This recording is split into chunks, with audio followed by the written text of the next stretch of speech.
Hi guys, welcome back Divya dot com. இன்றைக்கி நம்மளோட channel என்ன பார்க்க போகிறோம் அப்படின்னா, ஒரு முறுக்கு ரெசிபி தாங்க பார்க்க போகிறோம். நான் இந்த முறுக்கு பொறுத்த வரைக்கும் நம்ம அரிசியோ உளுந்தோ ஊற வச்சு காய வச்சு அரைச்சி பவுடர் பண்ணி அதுக்கப்புறம் முறுக்கு பண்ண தேவையில்லை. இது இன்ஸ்டண்ட்டாகவே வீட்டில் இருக்கிற திங்ஸை வச்சு சூப்பராகவும் நல்ல கிறிஸ்பியாகவும் செம்ம டேஸ்ட்டாகவும் முறுக்கு பண்ணிடலாம். வாங்க இப்போது நம்ம வீடியோக்குள்ளே போகலாம்.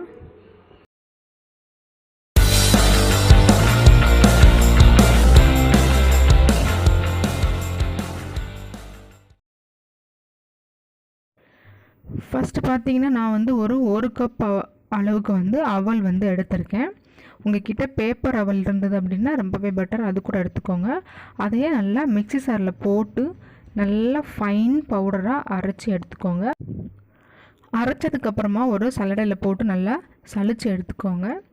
அதே மாதிரி பார்த்திங்கன்னா, நம்ம அவல் எடுத்த கப்லேயும் நான் ஒரு 3/4 கப் அளவுக்கு பொட்டுக்கடலை, அதாவது பொரிகடலை எடுத்திருக்கேன். அதையும் ஒரு ஜாரில் சேர்த்து நல்லா ஃபைன் பவுடராக அரைச்சி எடுத்துக்கோங்க. இப்போது இந்த பவுடரையும் நல்லா ஒரு சல்லடையில் போட்டு சலித்து எடுத்துக்கோங்க. ஏன்னா 1-2 பொடிகளில் அரைக்காமல் இருந்தது அப்படின்னா எண்ணெயில் போடும்போது வெடிச்சிரும் சம்டைம்ஸ். ஸோ அதுக்காக தான். இப்போ அதையே நல்லா சலிச்சு எடுத்தாச்சு. இது கூடவே நம்ம அவல் எடுத்த அதே கப் அளவுக்கு 1 கப் அளவுக்கு அரிசி மாவு எடுத்திருக்கேன். இப்போ இந்த 3 மாவையும் நல்லா கலந்துக்கோங்க. பொரிகடலை கண்டிப்பாக எல்லார் வீட்லேயும் இருக்கும். மேக்ஸிமம் அவலும் எல்லார் வீட்லேயும் இருக்கும். ரைஸ் ஃப்ளவரும் எல்லார் வீட்லேயும் இருக்கும். ஸோ அதனால் நம்ம கடையில் போய் மாவு வாங்க தேவையில்லை. இந்த மாதிரி வீட்டில் இருக்கிற திங்ஸை வச்சு சூப்பராக ஸ்நாக் பண்ணிடலாம். இப்போது இதுக்கு பார்த்திங்கன்னா சில்லி பவுடர் ஒரு 1/2 டீஸ்பூன் அளவுக்கு சேர்த்துருக்கேன். ஒரு 1/2 டீஸ்பூன் அளவுக்கு ஓமம், அதையும் சேர்த்துக்கோங்க. அதே மாதிரி ஒரு 1/2 டீஸ்பூன் அளவுக்கு ஜீரகம், அதையும் நம்ம சேர்த்துக்கலாம்.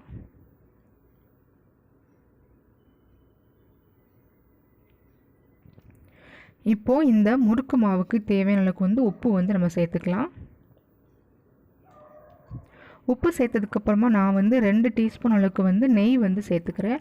உங்கள்கிட்ட நெய் இருந்தால் சேர்த்துக்கோங்க. அப்படி இல்லைன்னா உங்கள்கிட்ட பட்டர், அதாவது வெண்ணெய் இருந்தால் அதையும் சேர்த்துக்கோங்க. அது ரொம்பவே ஒரு டேஸ்ட் கொடுக்கும். எதுவுமே இல்லை அப்படின்னா கண்டிப்பாக எண்ணெய் இருக்கும் இல்லையா, எண்ணெய் லைட்டாக ஹீட் பண்ணிவிட்டு சேர்த்துக்கோங்க.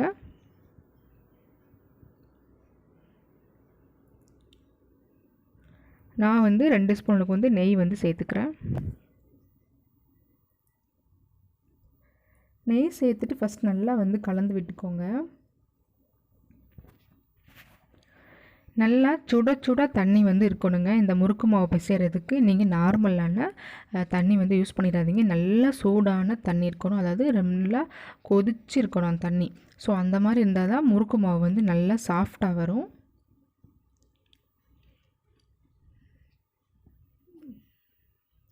கொஞ்சம் கொஞ்சமாக தண்ணி சேர்த்து மிக்ஸ் பண்ணிக்கோங்க. எனக்கு இன்றைக்கி ஒரு 2.5 கப் அளவுக்கு தண்ணி தேவைப்பட்டது. நம்ம எந்த கப்பில் அவல் எடுத்துருக்கோமோ அதே கப்லேயே தாங்க எல்லா மெஷர்மெண்ட்டுமே நீங்கள் பண்ணணும். ஸோ எனக்கு அவல் எடுத்த கப்பில் 2.5 கப் அளவுக்கு எனக்கு தண்ணி தேவைப்பட்டது. இதே நீங்கள் பேப்பர் அவல் யூஸ் பண்ணிங்க அப்படின்னா அது ரொம்ப சாஃப்டாக தான் இருக்கும். அதனால் அந்தளவுக்கு மேக்ஸிமம் தண்ணி தேவைப்படாது. ஒரு 2 கப் அளவு தேவைப்படும்.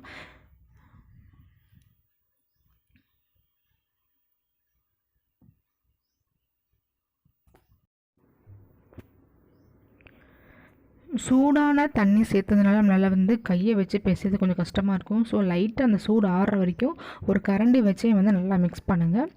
ஒரு மிதமான சூடு வந்ததுக்கப்புறமா நீங்கள் கையை யூஸ் பண்ணி நல்லா ப்ரெஸ் பண்ணி நீங்கள் மாவு பிசைஞ்சு எடுத்துக்கோங்க. இப்போது மாவு நல்லா பிசைஞ்சு எடுத்துட்டோம். உங்களுக்கு தொட்டு பார்க்கும்போது தெரியும் நல்லா சாஃப்டாக இருக்குது. இந்த அளவுக்கு இருக்கணும். உங்களுக்கு சப்போஸ் பிசைகிறப்போ ஹார்டாக இருந்த மாதிரி இருந்ததுன்னா இன்னும் கொஞ்சம் கூட தண்ணி சேர்த்து லைட்டாக நெய் சேர்த்துக்கோங்க. இப்போது நம்ம முறுக்கு பிரிஞ்சிடலாம். இன்றைக்கி நான் பார்த்திங்கன்னா இந்த பட்டர் முறுக்குலாம் இருக்கு இல்லையா, அந்த சேஃப் எடுத்துருக்கேன். நீங்கள் எந்த சேஃப் வேணாலும் எடுத்துக்கோங்க. ஸோ இந்த மாதிரி மாவு உருண்டை பண்ணி அந்த குழாயில் போட்டு க்ளோஸ் பண்ணிக்கோங்க. ஒவ்வொருத்தர்கிட்டையும் ஒவ்வொரு மாதிரியான முறுக்கு பிழியிற இது இருக்கும்.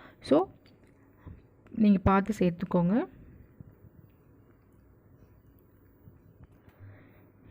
நான் இன்றைக்கி உங்களுக்கு கரண்டியில் பிழிஞ்சு காட்டுறேன். நீங்கள் ஃபஸ்ட் டைம் பண்ணுறவங்களா இருந்தால் இந்த மெத்தட் வந்து ரொம்ப ஈஸியாக இருக்கும். அப்படி இல்லைன்னா ஒரு சில்வர் பிளேட் எடுத்துக்கோங்க. அதுக்கு பின்னாடி வந்து இந்த மாதிரி முறுக்கு பிழிஞ்சு நீங்கள் எண்ணெயில் ஒன்று ஒன்றா போட்டு எடுக்கலாம். அதுவும் ரொம்ப சிம்பிளான மெத்தட் தான். நான் ஆல்ரெடி எண்ணெய் வந்து ஹீட்டாக இருக்கான்னு பார்க்குறதுக்கு ஒரு 2-3 துண்டு வந்து மாவு போட்டு செக் பண்ணி பார்த்துருக்கேன். ஸோ நல்லா எண்ணெய் ஹீட் ஆனதுக்கப்புறமா அடுப்பை வந்து சிம்மில் வச்சுட்டு நீங்கள் வந்து ஒவ்வொரு முறுக்காக புழிஞ்சு இந்த மாதிரி எடுத்துக்கோங்க. இப்போது நம்மளோட முறுக்கு வந்து நல்லா வெந்து வந்துடுச்சு. பார்க்கும்போதே உங்களுக்கு தெரியும் நல்லா சூப்பராக வந்திருக்கு. எந்த எண்ணெயும் எதுவுமே இல்லாமல் முறுக்கு வந்து சூப்பராக வந்திருக்கு. இப்போ நான் உங்களுக்கு ஒரு முறுக்கை வந்து உடச்சி காட்டுறேன். நல்லா கிறிஸ்பியாக இருக்குது, நல்லா சாஃப்டாகவும் இருக்குது, ரொம்ப ஹார்டாக இல்லாமல் சூப்பராக இருக்குங்க. நீங்கள் கடையில் வாங்குகிற அதே டேஸ்ட்டில் இருக்கும். கண்டிப்பாக வந்து உங்கள் வீட்டில் இந்த மாதிரி ஹெல்த்தியாக வந்து உங்கள் குழந்தைங்களுக்கு வந்து பண்ணி கொடுங்க. இந்த முறுக்கு ரொம்பவே டேஸ்டியாக இருக்குது.